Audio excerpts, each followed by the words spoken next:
几岁的一个男性病人，这样几天而已啊，肺部变成这样子，那当然这个时候我们一看这个局部，当然会造成他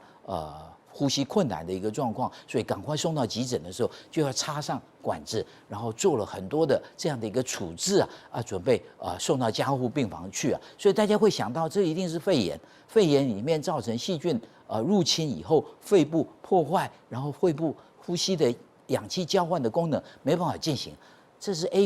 A 流A 型流感，所以大家对于流感的一个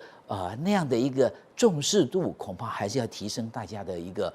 那样的一个忧患意识因为它原先的一个状况也不是说那么样不好的一个情形，但是一旦发生以后，因为这个 A 流它本身是一个非常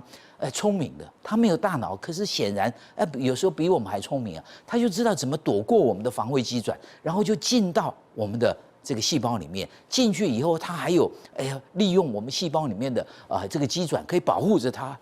不但没办法歼灭它，还会保护它。保护它以后，它会送它的这个遗传物质到达我们的细胞核里面，然后细胞核里面去改变基因基因整个的运作会发生问题所以这是非常厉害的这样的一个病毒这是刚刚那样的这个状况来了，在医疗肺部变成这么严重的时候，你基本上这个要让它恢复这个要花一点时间因为这个 A 流这个病毒它就会到我们细胞核里面改变我们的基因，然后基因所形成的那些蛋白质在细胞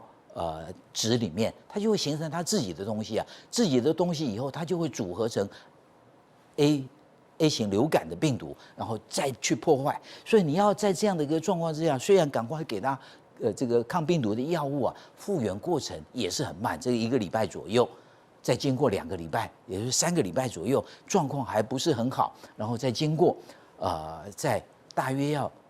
整个的一个复原，这是差不多1个多月的时间已经开始慢慢出现有那样的一个黑色，意思就是说复原有一点比较好的状况这是经过2个礼拜。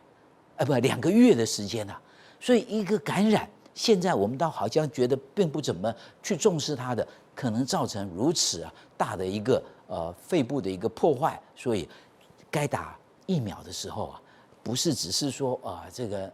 抵抗力不好的我们才要去打，一般的如果有这样的一个考虑的时候，还是